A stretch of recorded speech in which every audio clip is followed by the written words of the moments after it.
트럼프는 이란 정권이 미국의 실질적인 보장을 제공하기도 전에 받고 싶어 했던 자금을 차단함으로써 아야톨라들을 굴욕스럽게 만들었습니다.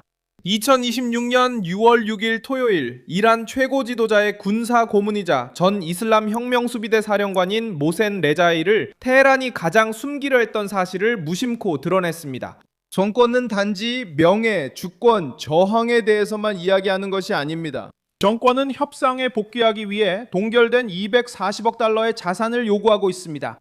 선전은 아야톨라가 트럼프를 거부했다고 포장하려 하지만 냉정한 사실은 이란이 대화를 위한 조건으로 돈을 내놓았다는 것입니다.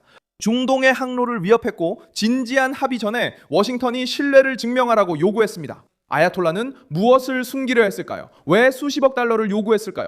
트럼프는 어떻게 압박을 강화할까요? 지금 바로 모두 알려드리겠습니다. 이런 직설적이고 군더더기 없는 컨텐츠를 좋아하신다면 구독을 고려해보세요. 여기서는 내일 이런 영상을 올리고 있습니다. 모센 레자이 CNN과의 인터뷰에서 이란과 미국 간의 잠재적 합의가 트럼프가 동결된 240억 달러의 자금을 풀지 않았기 때문에 막혀있다고 밝혔습니다.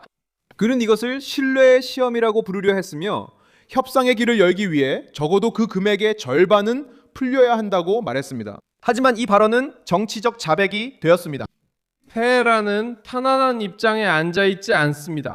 이란 정권은 보장을 제공하기 전에 돈을 원하고 약속을 증명하기 전에 제재 완화를 원하며 동결된 자산을 백악관에 대한 압박 무기로 바꾸고 싶어 합니다. 트럼프는 이 함정에 빠지지 않았습니다. 백악관은 통제 없이 풀린 돈이 힘을 실어줄 수 있다는 것을 알기 때문에 금융 제재를 그대로 유지했습니다. 같은 정권이 민병대를 지원하고 미군 기지를 위협하며 이스라엘을 압박하고 동맹 단체들을 이용해 불안정을 퍼뜨리고 있습니다.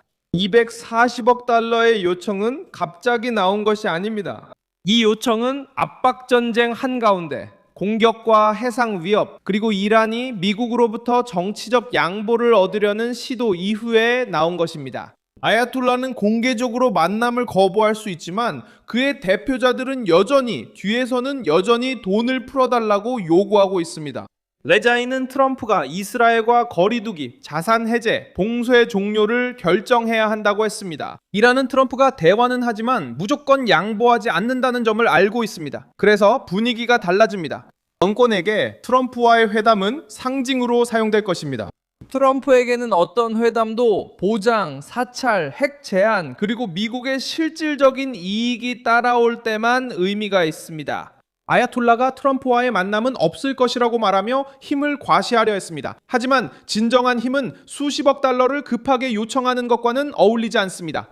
고위 당국자가 협상을 자금 지원 해제의 조건을 거는 것은 어디가 아픈지 드러내는 것입니다. 제재가 효과를 발휘할 때는 상대가 합의에 대해 말하기 전에 돈 이야기를 먼저 꺼낼 때입니다. 그리고 바로 그런 일이 일어났습니다. 이란은 만남을 거부하는 것을 하나의 쇼로 만들려고 했습니다. 하지만 레자이의 발언 자체가 이란 정권이 미국의 금융 봉쇄로 압박을 받고 있다는 사실을 드러냈습니다.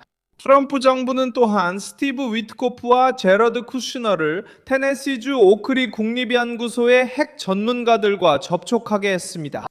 이러한 움직임은 백악관이 기술적인 협상에 아무런 정보 없이 들어가기를 원하지 않는다는 것을 보여줍니다. 이란의 핵 프로그램은 우라늄 농축, 물질 폐기, 검증, 검사 및 향후 제한을 포함합니다.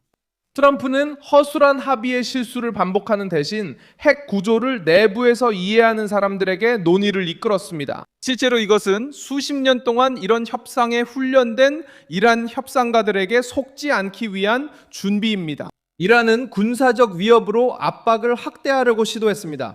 레자이 씨는 전쟁을 인도양, 바벨만데브 해협, 홍해, 심지어 지중해까지 확산시키겠다고 말했습니다. 또한 호르무즈 해협에 대한 이란의 통제와 홍해에서 후티 반군의 힘도 언급했습니다.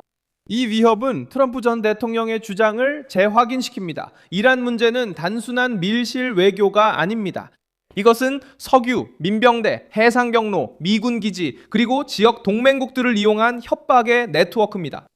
테헤란이 여러 전선을 가동하겠다고 위협할 때 이는 전쟁과 세계 무역을 협상 카드로 사용하고 있음을 보여줍니다. 이러한 행동은 트럼프가 단순히 대화 분위기를 조성하기 위해 돈을 풀 수 없는 이유를 설명해 줍니다. 이란 정권은 동결된 자산을 국가의 권리라고 주장하려 하지만 워싱턴에 남는 질문은 다릅니다. 그 돈이 다시 테헤란의 손에 들어가면 무슨 일이 벌어질까요? 그 돈이 식량, 재건, 이란 국민을 위해 쓰일까요? 아니면 로켓, 드론, 터널, 민병대, 해상 위협에 사용될까요? 이란 정권이 그 돈을 얻은 뒤 이런 일은 말로 해결되지 않습니다. 신뢰는 정권이 위협을 멈추고 진정한 통제를 받아들이며 미국의 조기 양보를 강요하려는 시도를 포기할 때 생깁니다. 카타르 알 우다이드에 있는 미군 기지에 대한 이란의 공격도 논쟁에 포함되었습니다. 왜냐하면 에어 앤드 스페이스 포스 잡지가 이란 미사일이 미 공군의 연합 항공작전 센터를 타격했다고 보도했기 때문입니다. 이로 인해 시설이 한동안 작동하지 못했으며 군인들은 다치지 않았지만 이 사건은 위기의 위험 수준을 보여주었습니다. 그럼에도 미군의 공중작전은 계속됐습니다. 구조물은 손상을 입었고 운영이 재조정되었으며 미국은 계속해서 지휘, 적응, 대응 능력을 유지했습니다.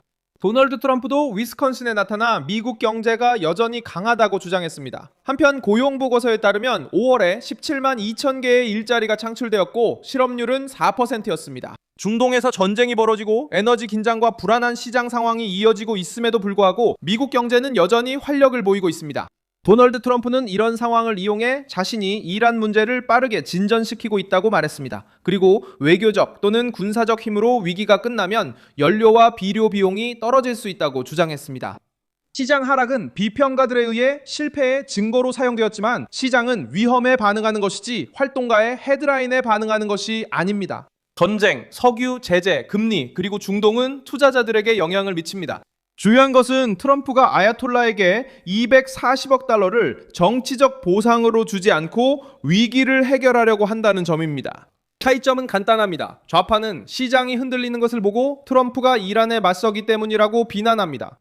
백악관은 이란 정권이 돈을 요구하는 것을 보고 압박이 제대로 효과를 보고 있다고 이해합니다. 상트페테르부르크에서 푸틴 옆에 선 사우디아라비아 에너지 장관의 발언도 워싱턴에 경고 신호를 보냈습니다. 사우디아라비아가 러시아와 가까워지는 것은 세계 정세가 빠르게 움직이고 있음을 보여줍니다. 모스크바는 어떤 틈도 이용하려 하고 테헤란은 돈을 원하며 베이징은 석유를 주시하고 있고 무장단체들은 해상 경로를 권력의 도구로 바꾸려 하고 있습니다. 이럴 땐 강경한 협상을 아는 대통령이 필요합니다. 트럼프는 평범한 상대들과 상대하고 있는 것이 아니라 오직 비용, 봉쇄, 힘, 그리고 협상에서의 우위만을 존중하는 정권들과 상대하고 있습니다. 이 사례는 또한 협상과 복종 사이에 깊은 차이점을 드러냅니다. 협상이란 듣고, 재고, 압박하고 요구하는 것입니다. 복종이란 구체적인 증거를 받기 전에 수십억을 풀어주는 것입니다. 트럼프는 논의에는 응했지만 입장료를 내는 것은 거부했습니다. 테헤란은 먼저 돈을 받고 나중에 대화하자는 논리를 폈지만 오히려 자신들에게 불리한 증거를 만들고 있습니다.